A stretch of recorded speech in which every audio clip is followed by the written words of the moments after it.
Cette semaine, nous lisons la paracha de Bereshit. Alors commençons par le commencement du commencement, la création du monde.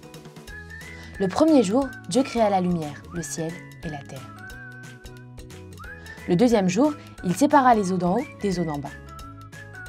Le troisième jour, ce fut le tour de la terre sèche, de toute la végétation. Et le quatrième jour, bim, les astres vinrent illuminer le monde.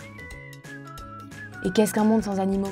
C'est un monde sans Greenpeace, quelle horreur! Remédions à cela, voilà les poissons, les oiseaux et les insectes. C'est le cinquième jour qu'ils apparurent, si vous n'avez pas perdu le compte. Sixième jour, les autres animaux et l'homme. Et oui, l'homme en dernier. Bon, ça ne l'empêche pas de se croire super puissant, mais ce n'est pas le moment de lancer un débat.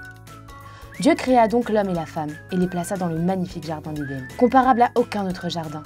Même les arbres avaient une dimension très particulière. L'un d'eux était celui de la connaissance du bien et du mal et était interdit à la consommation.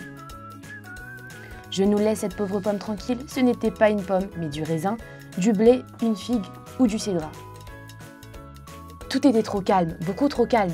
Le serpent vint et entraîna Ève à manger le fruit défendu.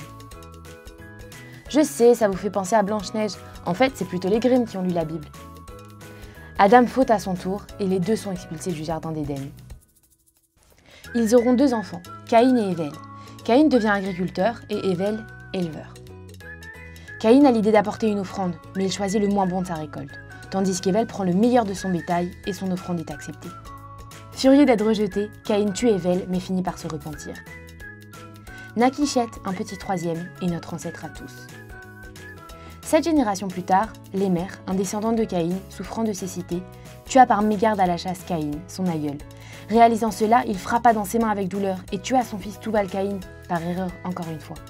Ainsi se termine la lignée de Caïn. Ou presque, rendez-vous au prochain épisode.